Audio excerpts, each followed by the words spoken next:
How can consumers possibly get ready for this financial outcome that we're about to embark on? We're hearing Amazon is about to lay off 14,000 workers. We've heard even in the European Union, we're hearing Volkswagen laying off 8,000 workers. BMW's facing down the barrel, and Mercedes-Benz has also gone through some massive changes. Here in North America, all over the place, we're seeing in Canadian market, a lot of the automotive industry is absolutely going through peril. So is Mexico. And in the US, it absolutely is too.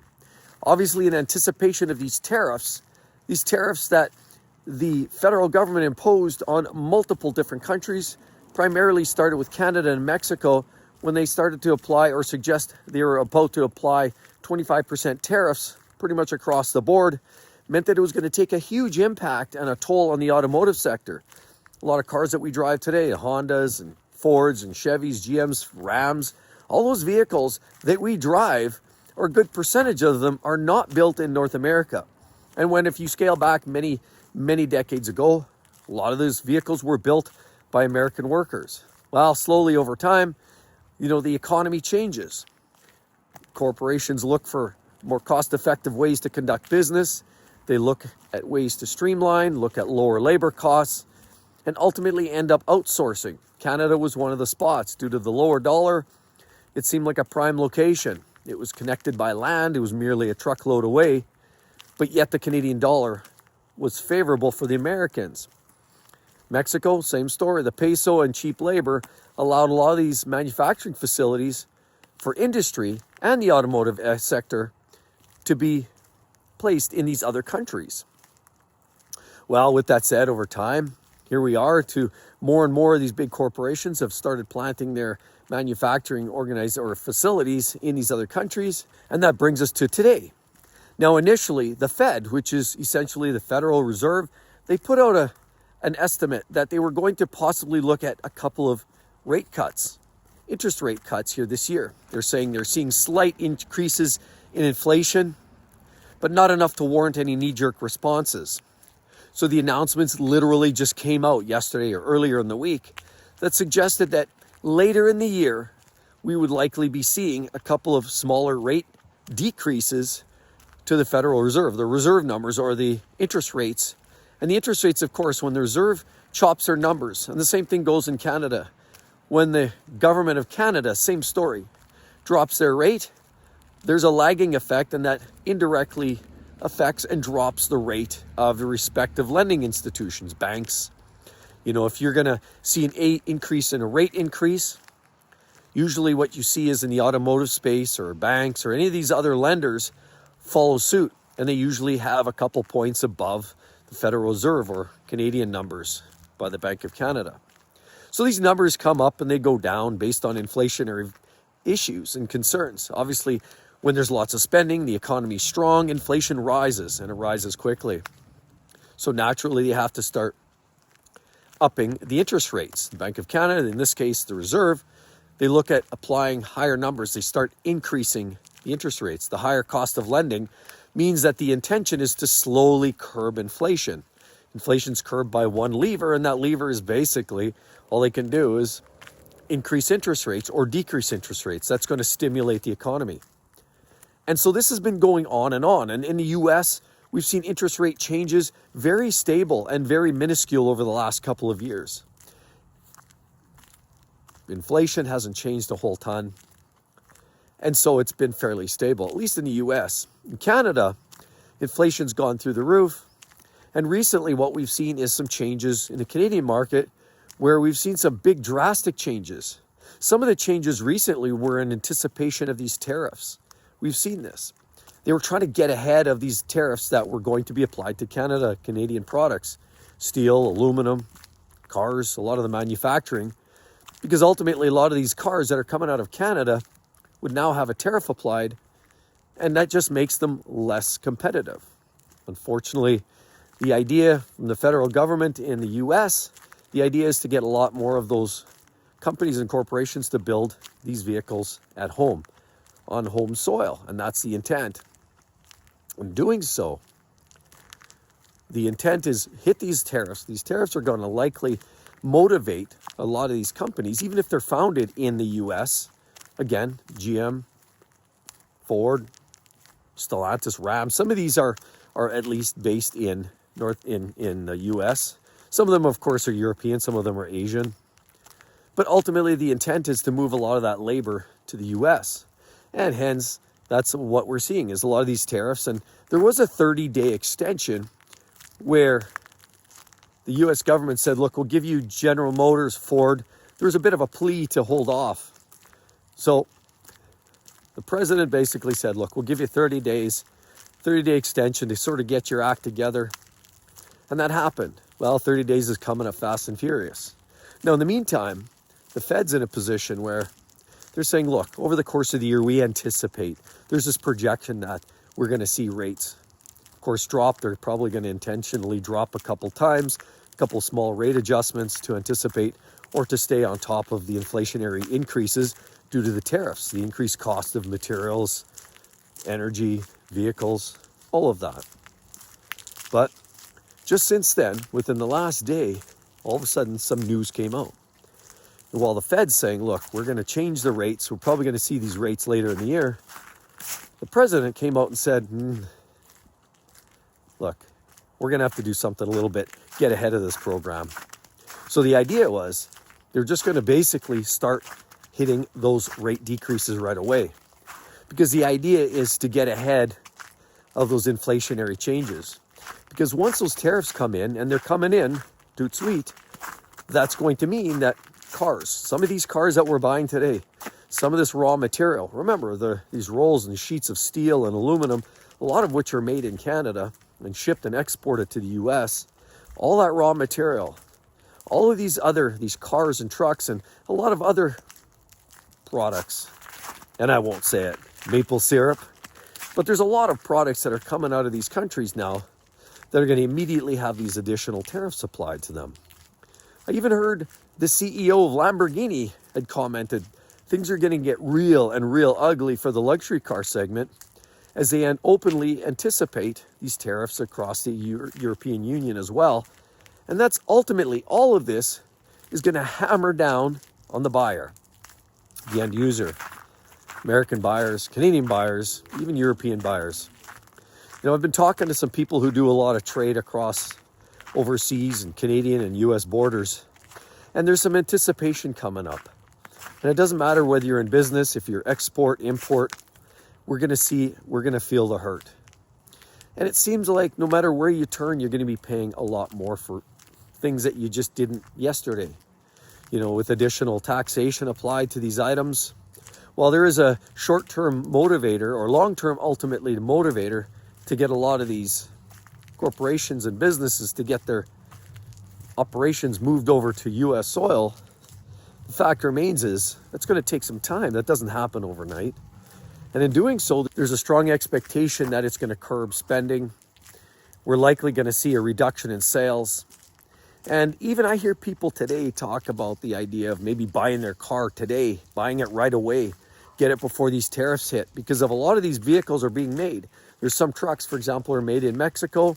And the idea is a lot of these folks now are saying, look, I'm going to just go out and buy my truck right away and avoid any kind of increases.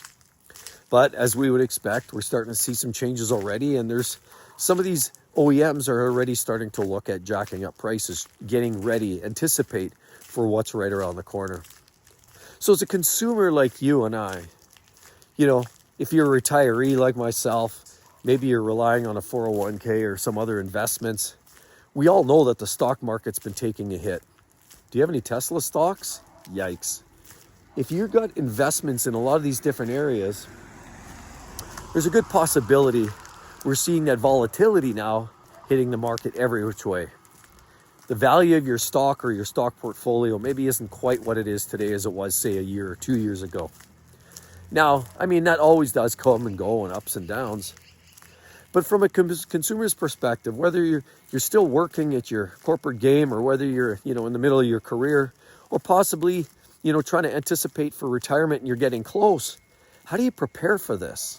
How do you possibly get ready for what's about to hit? These massive increases in prices on just about everything from raw materials to cars to you just about name it. In some way, in some form, we're going to see increases everywhere. I mean, with these reciprocal tariffs, If Canada decides to get on board and start putting extra tariffs on energy, oil, gas, power. I mean, we're hearing a lot of the conversation about, that there's a possibility of turning the power off over in Ontario as it feeds down sort of to the New York area. Whether that's just lip service, whether it's just politics or posturing. Nonetheless, if any of that changes, and all of a sudden there's tariffs applied to that, that's going to impact everybody. Could impact the American person, who basically a homeowner who just, pays their bills from month to month and expects to pay the utilities every month, and all of a sudden you may see price increases. It's almost inevitable. Same thing with oil and gas. You're likely to see a pretty significant jump at the pumps. I mean, maybe $1 a gallon, maybe 50 cents a gallon, maybe 10 cents a gallon. At this point, it's kind of hard to say. I mean, none of this is carved in stone anyway. But as a consumer, and even as a person maybe possibly anticipating retiring, or even a retiree, it hits all of us. This is a common theme. This is a common factor. This is not something unique to a certain demographic or a certain geography. See, what we're about to embark on is something that's hitting everybody. I know people in Germany that said they're choking out their business. They're already anticipating the worst. UK, we're seeing tough times going on there. It's pretty much happening everywhere. Italy, it's no better either. And of course, with people don't have the money in their pockets, higher taxations, if there's tariffs now soon to be applied to some of the European Union countries, that's going to mean all those vehicles are more money, or any other export from those countries to the US as an import product or commodity. That just means more. Now, all this on the back of the fact that when you're working in your corporate job or your corporate gig, it's a pretty good possibility that you're not going to get raises out of that. I mean, we're already seeing a lot of these companies anticipate trying to use AI, robots. I mean, we're seeing it already. Mercedes proving out robots in the factory. Amazon, robots. Mercedes, robots. I mean, we're seeing robots being used everywhere. Why? Because with all the UAW and all these, now UAW is American auto workers, but ultimately what we're talking about is auto workers in general, labor costs for manufacturing is the high dollar part. And the same thing goes when you're dealing with administrative roles. AI is looking at taking over a lot of that. Robots on manufacturing. Boston Dynamics ring a bell? I mean, ultimately what we're looking at is some big changes. So it's not like anybody's going to be seeing any raises. I don't see a big cost of living adjustment going on to any kind of pension that's somebody might have, or something that's going to compensate for tariffs. What it does mean ultimately is people are going to be tighter with their wallets. People are hunkering down. And that will have an indirect impact. Of course, inflation will likely slow down. I don't know if this is if we talk about this is a catastrophic failure of economic proportions. I don't know, but I do know this. It's going to have an impact on everybody.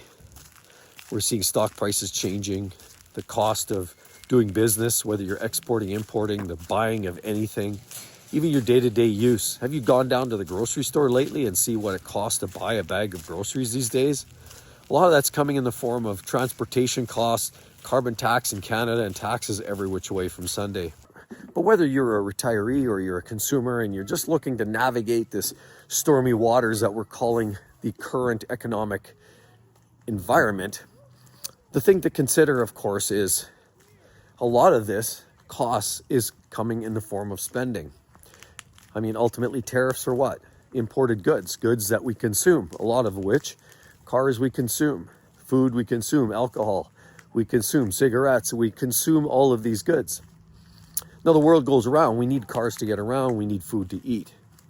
But ultimately, the more we spend, the more these tariffs have an impact. So how do we brace ourselves for this?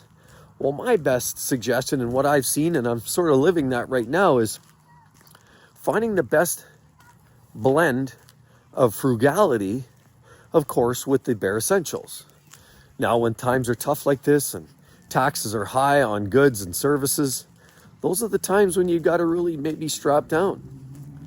Maybe you need that new car, possibly put that off for a year until everything stabilizes. Hopefully with some luck, after things go where they need to go and the blocks fall in where they may, it might finally be at a position where prices level out again. But ultimately it boils down to the cost of consumer goods. And consumer goods are the things that we eat up every single day. And as I've said before, a lot of this, that knickknacks, those things that we consume, those little boxes that show up at our doorstep, we're always buying goods. A lot of that stuff is what they call that low quality goods. You know, I've spoken about this before, but a lot of it is not really even necessary. We buy it because we're bored, we start browsing, and next thing you know, we have 5 boxes showing up at our doorstep. Goods like that are going to be something that a lot of us are going to make decisions. It's a nice to have, maybe not a need to have.